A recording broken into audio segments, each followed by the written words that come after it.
Well, Chicago State's a very good team. They kind of struggle with depth. They usually only have about 4 strong players every year, but those 4 players are good. So for us to come out there with a 6-1 win is great for our team. That was a match when looking at, I would think could have been a 4-3 match either way. And the tricky thing is you've got to get that doubles point against them, and they usually play good doubles. So that made it kind of a tough match for us, but to come out and get that doubles point, I think really took some pressure off us, as we felt pretty good about our chances at 5 and 6.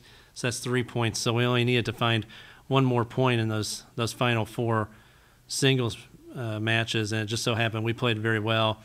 And those matches at 2 and 4 got down to, once we had clinched the match, got down to super breakers, and we were able to take care of those super breakers. But had Anita not clinched that match at 1 singles, and both of those had to go the full distance, full 3 sets, it was a very dangerous match for us. So we're really happy to get out of there with a 6-1 win.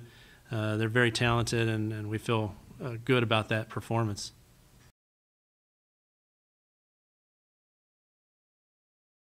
We're really excited to go down to Muncie. This will be the 2nd year in a row we've played. There for a while we took a little hiatus, really when we had some of our better teams. And then there was a coaching change, and they decided to start playing us again. And last year we got them 7-0, and I know they'll be hungry to kind of reverse that. They've got a couple of new players this year, and we're going to be on their home courts. So we expect a really good match. I mean, they've lost 9 straight, 13 out of 14.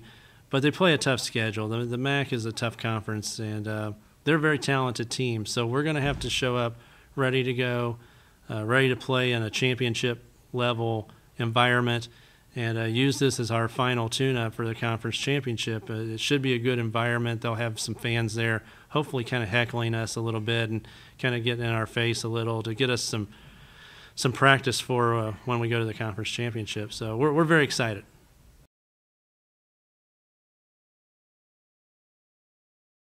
Got UMKC again, and they're a good team. Really, the top 3 or 4 teams on the women's side are capable of winning the tournament on any given day if they're playing well. And we expect UMKC will be a really tough challenge. We've got to take them one at a time, and they will be a tough one for us, especially since we beat them here a little bit ago 4-1 in what was a very tough match. I mean, we won, I think, 2 or 3 3-setters that day. So, I mean, if a point here or a point there turns around, I mean, we could have lost 4-1, and then we're going out to their place and playing, and we know they'll have a rowdy fan base out there kind of in our face, and that's why I spoke of that. We're hoping we'll have a good crowd down there at Ball State tomorrow to kind of get us prepared for something like that.